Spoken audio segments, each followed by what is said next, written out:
Telugu తెరకి martial arts ని పరిచయం చేసిన హీరోగా భాన్ చందర్ కి గొప్ప పేరు ఉంది. ఇండస్ట్రీలోకి వచ్చిన అనతి కాలంలోని 100కు పైగా సినిమాల్లో నటించి రికార్డు సృష్టించారు భాన్ చందర్. నటుడిగా, దర్శకుడిగా, సంగీత దర్శకుడిగా భాన్ చందర్ సినిమాకు సంబంధించిన వివిధ విభాగాల్లో మంచి ప్రతిభ ఉంది. 1952 జూలై 2న మాస్టర్ వేణు, శకుంతల దంపతులకి భాన్ చందర్ జన్మించారు. ఆయన అసలు పేరు మద్దూరి వెంకట సత్య సుబ్రహ్మణ్యేశ్వర భానుచందర్. సంగీత దర్శకుడు మాస్టర్ వేణు కొడుకైన భాన్ చందర్ చిన్నతనంలో తండ్రిలాగానే తాను సంగీత దర్శకుడు కావాలనుకున్నాడు. గిటార్ నేర్చుకుని అవలీలగా వాయించేవాడు. భాన్ చందర్ నేషనల్ కాలేజీ నుంచి గ్రాడ్యుయేషన్ పూర్తి చేశాడు. కొద్ది కాలం పాటు సంగీత దర్శకుడు నౌషాద్ దగ్గర సహాయకుడిగా పనిచేశాడు. తల్లి కోరిక మేరకు నటుడు కావాలని యాక్టింగ్ స్కూల్లో చేరి నటనలో శిక్షణ పొందాడు. అతను శిక్షణ పొందిన సంస్థలో ముందు బ్యాచ్ లో రజనీకాంత్, తర్వాత బ్యాచ్ లో చిరంజీవి శిక్షణ పొందారు. కొద్ది రోజులు డ్రగ్స్ కు బానిసైనప్పుడు అతని అన్నయ్య భానుని మార్షల్ ఆర్ట్స్ లో చేర్పించాడు. అలా భానుచందర్ కరాటేలో కూడా శిక్షణ పొందాడు. భానుచందర్ మొదటి సినిమా బాలచందర్ గారి అసోసియేట్ శర్మ గారి డైరెక్షన్ లో వచ్చిన నాలాగా ఎందరో. ఈ సినిమాలో ఆయనకి చిన్న పాత్ర లభించింది. ఈ సినిమా అప్పట్లో పెద్ద హిట్ అయింది. ఆ తర్వాత బాలు మహేంద్ర దర్శకత్వంలో వచ్చిన మూడు పాని అనే తమిళ సినిమాలో నటించాడు. తర్వాత తమిళంలోనే నీంగల్ కేటువాయి అనే సినిమాలో నటించాడు. ఈ సినిమా విజయవంతం కావడంతో తర్వాత బాలు మహేంద్ర పరిచయంతో చాలా సినిమాల్లో నటించాడు. బాలు మహేంద్ర దర్శకత్వంలో అర్చన జంటగా నటించిన వీడు అనే తమిళ సినిమా జాతీయ పురస్కారం అందుకుంది. దిగ్గజ దర్శకుడు బాపు గారు తెరకెక్కించిన మన ఊరి పాండవులు చిత్రంలో చేసిన పాత్రకు మంచి గుర్తింపు లభించింది. భానుచందర్ తెలుగు, తమిళంలో ఒకేసారి 2-3 సినిమాలను చేసేవారు.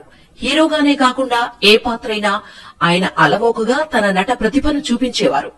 ఎన్టీఆర్, ఏఎన్ఆర్, కృష్ణ, శోభన్ బాబు అప్పట్లో వీరి కాంబినేషన్లకు ప్రేక్షకులు బ్రహ్మరథం పట్టారు. ఆ తర్వాత అలాంటి క్రేజ్ సంపాదించుకున్న జోడీ ఒకటుంది. అది సుమన్, భానుచందర్ కాంబినేషన్. ఇద్దరు యాక్షన్ హీరోలు, పైగా కరాటేలో బ్లాక్ బెల్ట్ సాధించిన వారు. దీంతో వీరి కాంబినేషన్ పై ఎప్పటికప్పుడు భారీ అంచనాలు ఉండేవి. అందుకు తగ్గట్టే వీరిద్దరూ కలిసి 9 సినిమాలు చేయడం విశేషం. 1982లో వచ్చిన ఇద్దరు కిలాడీలు ఈ సినిమాలో సుమన్, భానుచందర్ తొలిసారి కలిసి నటించారు.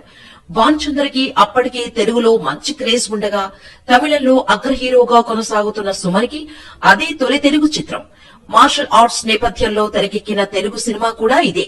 ఇదే ఏడాది వచ్చిన తరంగిణి సినిమాలో భానుచందర్ నెగటివ్ పాత్రలో కనిపించారు. ముందుగా 4 సన్నివేశాల వరకే ఉన్న భానుచందర్ పాత్రను డైరెక్టర్ కోడి రామకృష్ణ షూటింగ్ లో ఆయన నటన చూసి పాత్ర నిడివి ఆయన సన్నివేశాలు పెంచుకుంటూ వెళ్లారు. ఆ తర్వాత వీరిద్దరూ కలిసి కుర్రచేష్టలు అనే మూవీ చేశారు. ఈ సినిమా కూడా 1984లోనే రిలీజ్ అయి యావరేజ్ గా ఆడింది. కానీ వీరిద్దరు కాంబినేషన్ పై జనాల్లో మరింత ఆసక్తి పెరిగింది.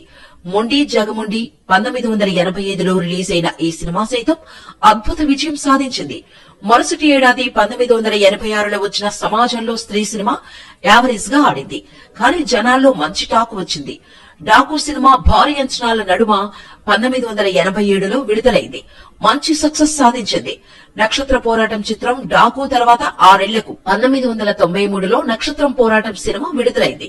ఈ సినిమా సైతం సూపర్ హిట్ కొట్టింది. భానుచందర్ కెరీర్ మలుపు తిప్పిన సినిమా నిరీక్షణ.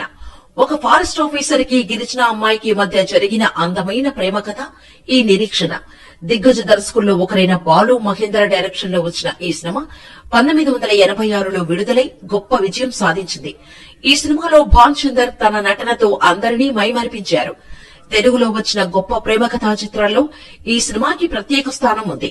ఈ సినిమా కోసం భానుచందర్ జైల్లో జరిగే ఒక సన్నివేశంలో నగ్నంగా కనిపిస్తారు. అలాగే ఇళయరాజా అందించిన ఈ సినిమా పాటలు ఒక్కొక్కటి ఒక్కో ఆణిముత్యమనే చెప్పాలి. ఈ సినిమా షూటింగ్ జైల్లో జరుగుతున్నప్పుడు అక్కడ ఉన్న ఖైదీలు భానుచందర్ కి మేము ఏ తప్పు చేయకుండా వచ్చాము అని తమ బాధల్ని చెప్పుకునేవారట. జైల్లో ఖైదీల మధ్య జరిగే ఎన్నో హృదయమైన సన్నివేశాలు బాలు మహేంద్ర గారు అద్భుతంగా చిత్రీకరించారు. ఈ సినిమాలో హీరోయిన్ గా అర్చన నటనకి నంది అవార్డు కూడా లభించింది. మహేంద్ర దర్శకత్వంలో భానుచందర్ హీరోగా తెరకెక్కిన నిరీక్షణలో అర్చన హీరోయిన్. గిరిజన యువతి పాత్రలో నటించిన అర్చన సినిమా అంతా జాకెట్ వేసుకోకుండా నటించడం అప్పట్లో సంచలనంగా మారింది. ఆ చిత్రంలో పాత్ర గురించి ఆమె మాట్లాడుతూ డిమాండ్ మేరకే జాకెట్ లేకుండా నటించినట్లు చెప్పుకొచ్చారు. గిరిజన మహిళ పాత్రలో నటించడం వలన జాకెట్ లేకుండా నటించాల్సి వచ్చిందని, అలా అని దాన్ని బోల్డ్ పాత్ర అని చెప్పలేమన్నారు. ఏది ఏమైనా ఆ పాత్ర తనకు మంచి పేరు తెచ్చిపెట్టిందని అర్చన తెలిపారు. అలాగే బాలు మహేంద్ర గారి డైరెక్షన్ లో వచ్చిన తమిళ సినిమా వీడుకి భానుచందర్ గారికి విమర్శకుల నుంచి ప్రశంసలు లభించాయి. ఈ సినిమా బాక్సాఫీస్ దగ్గర అంత గొప్పగా ఆడకపోయినా అవార్డులు మాత్రం చాలానే గెలుచుకుంది. తమిళంలో వచ్చిన వరల్డ్ క్లాస్ సినిమాల్లో ఈ సినిమా ఒకటి. ఇందులో మెయిన్ పాత్రలో అర్చన నటించారు. ఈ సినిమాకి 2 నేషనల్ అవార్డ్స్ కూడా వచ్చాయి. తమ్మారెడ్డి భరద్వాజ్ తెరకెక్కించిన అలజడి చిత్రం ఆయన కెరీర్ లో గుర్తుండిపోయే చిత్రంగా నిలిచింది. ఉద్యమకారుడు జార్జ్ రెడ్డి కథ ఆధారంగా ఈ చిత్రం తెరకెక్కింది. ఉస్మానియాలో విద్యార్థి నాయకుడైన జార్జ్ రెడ్డిని కొంతమంది చంపేశారు. అప్పట్లో ఇది సంచలనం సృష్టించింది. తమ్మారెడ్డి కూడా ఉస్మానియాలోని చదువుకోవటం వల్ల జార్జ్ రెడ్డి గురించి బాగా తెలుసు. ఆయన పాత్రను చుట్టూ ఉండే పరిస్థితులను తీసుకుని కొన్ని మార్పులు చేసి అలజడి చిత్రాన్ని తెరకెక్కించారు. కొన్ని సినిమాలు ఒక ప్రత్యేక ట్రెండ్ ను క్రియేట్ చేస్తాయి. అలాంటి ఒక సినిమానే సూత్రధారుడు. ఇది 1989లో కె విశ్వనాథ్ దర్శకత్వంలో వచ్చిన సినిమా. గ్రామీణ నేపథ్యంలో హింసకు వ్యతిరేకంగా అల్లుకున్న కథ ఇది. అక్కినేని నాగేశ్వరరావు, మురళీమోహన్, కైకాల సత్యనారాయణ, కెఆర్ విజయ, సుజాత, భానుచందర్, రమ్యకృష్ణ ప్రధాన నటులు. కెవి మహదేవన్ సంగీతం అందించిన ఈ చిత్రంలోని పాటలు ప్రేక్షకాదరణ పొందాయి. ఇందులో నాగేశ్వరరావు మరియు సుజాత మధ్య సన్నివేశాలు అద్భుతంగా ఉంటాయి. ఆ తర్వాత 1991లో దాదాపు 5 సినిమాల్లో ఆయన నటించారు. ఆ తర్వాత ఆయన ఎక్కువగా సహాయ పాత్రలు చేయడం మొదలుపెట్టారు. కృష్ణవంశీ తెరకెక్కించిన సింధూరం సినిమాలో ఆయన చేసిన పోలీస్ ఆఫీసర్ పాత్రకు మంచి గుర్తింపు లభించింది. ఆ తర్వాత ఆయన నటించిన దేవి సినిమాలో భానుచందర్ కి మంచి పాత్ర లభించింది. ఈ సినిమాలో ఆయనది సహాయ పాత్ర అనడం కన్నా ఇంకొక హీరో అనొచ్చు. ఈ సినిమాని కోడి రామకృష్ణ తెరకెక్కించారు. దేవి సినిమాకు దేవిశ్రీ ప్రసాద్ సంగీతం అందించాడు. సంగీత దర్శకుడిగా దేవిశ్రీ ప్రసాద్ కు ఇది మొదటి సినిమా.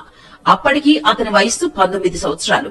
టాలీవుడ్ ఇండస్ట్రీలో బాక్సాఫీస్ వద్ద సరికొత్త ట్రెండ్ సెట్ చేసిన సినిమాల్లో సింహాద్రి ఒకటి. స్టూడెంట్ నెంబర్ 1 లాంటి హిట్ సినిమా తర్వాత రాజమౌళి, జూనియర్ ఎన్టీఆర్ కాంబినేషన్ లో వచ్చిన సినిమా సింహాద్రి. ఈ సినిమాలో భానుచందర్ కి చాలా కాలం తర్వాత మంచి పాత్ర లభించింది. భూమిక తండ్రిగా ఆయన నటనకు మంచి స్పందన వచ్చింది. ఈ సినిమా కూడా బాక్సాఫీస్ దగ్గర భారీ విజయాన్ని అందుకుంది. 9 కోట్ల బడ్జెట్ తో తెరకెక్కించిన సింహాద్రి సినిమా వరల్డ్ వైడ్ గా 46 కోట్లకు పైగా వసూళ్లను అందుకుంది.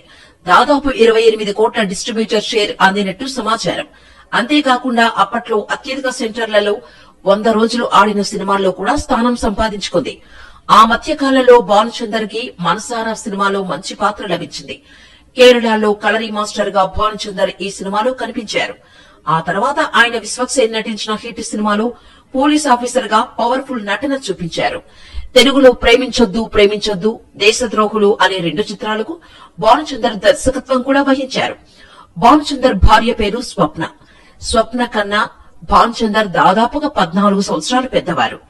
ఈ దంపతులకు జయంత్, నిశాంత్ అని 2 కొడుకులు ఉన్నారు. ఆయన పెద్ద కొడుకు జయంత్ చెడుగుడు, నా కొడుకు బంగారం లాంటి సినిమాల్లో హీరోగా నటించాడు. భానుచందర్ కి మెగాస్టార్ చిరంజీవి మంచి మిత్రుడు. ఈ ఇద్దరి మధ్య ఎలాంటి అనుబంధం ఉండేదో వివరిస్తూ పలు ఇంటర్వ్యూలో ఆయన చెప్పారు. చిరంజీవి, నేను ఒకే రూమ్ లో ఉండేవాళ్ళం.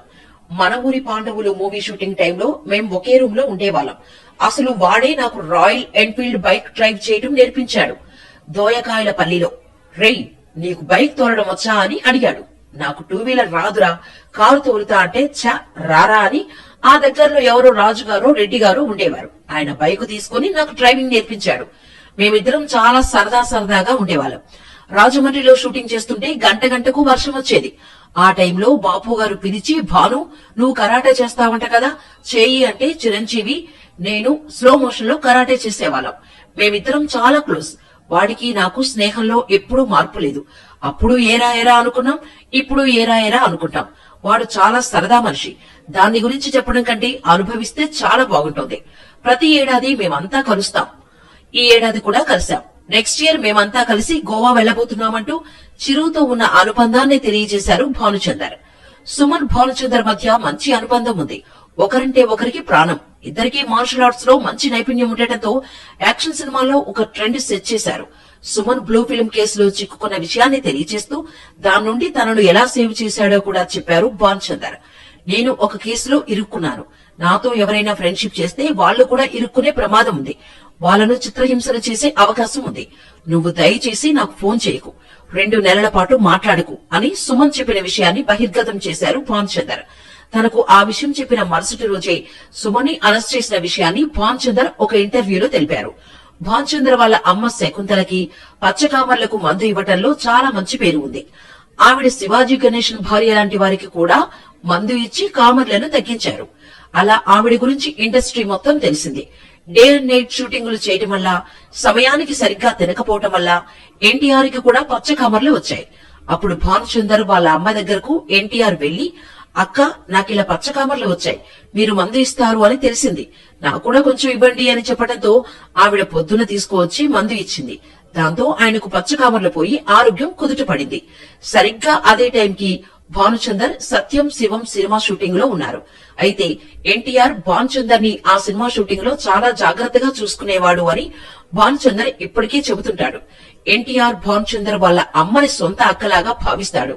ఎందుకంటే పచ్చకామర్లకు ఎన్టీఆర్ కి మందు ఇచ్చి బాగు చేసింది. అందుకే భానుచందర్ షూట్ లో ఉన్నప్పుడు ఇబ్బంది పడకూడదని ఎన్టీఆర్ అన్ని విషయాలు అడిగి తెలుసుకునేవాడు అని చెప్పాడు.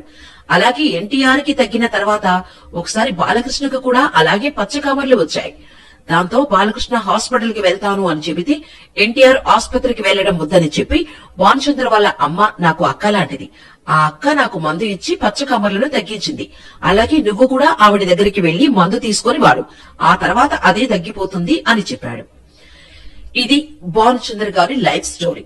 మేమిచ్చిన ఇన్ఫర్మేషన్ గనక మీకు నచ్చినట్లయితే ఈ వీడియోని లైక్ చేసి ఛానల్ ని సబ్స్క్రైబ్ చేసుకోండి. మరిన్ని ఇంట్రెస్టింగ్ మూవీ ఫ్యాక్ట్స్ మిస్ అవ్వకుండా ఉండాలంటే పక్కనే ఉన్న బెల్ ఐకాన్ కొట్టండి.